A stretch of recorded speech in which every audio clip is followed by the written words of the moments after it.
¿Dónde están las palmas? A ver, ¿dónde están las palmas? ¡El aplauso!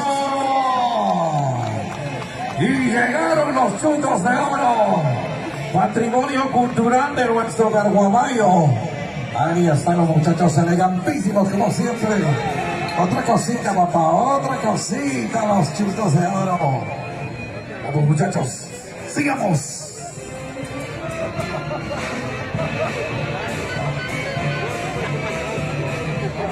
Es la tercera orquesta en competencia. Vencedores de América, Calle Gerson.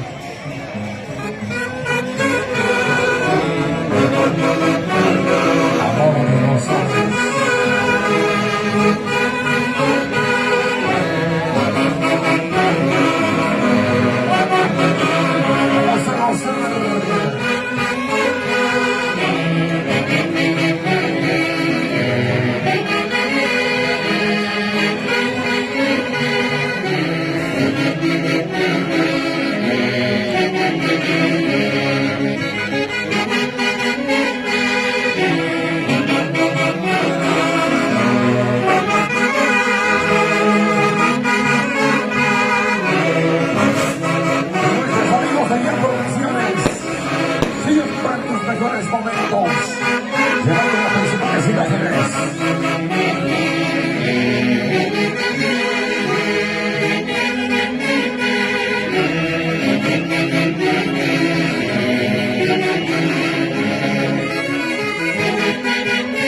Así, así.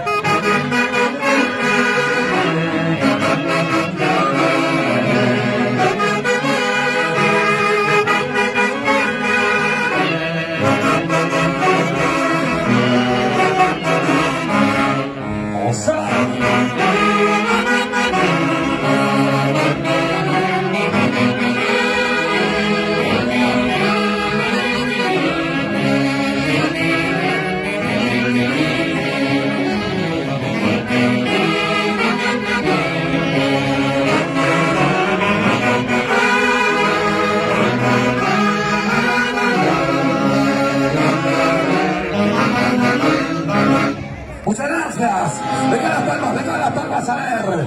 Venga las palmas, señoras y señores. Damas y caballeros, el aplauso.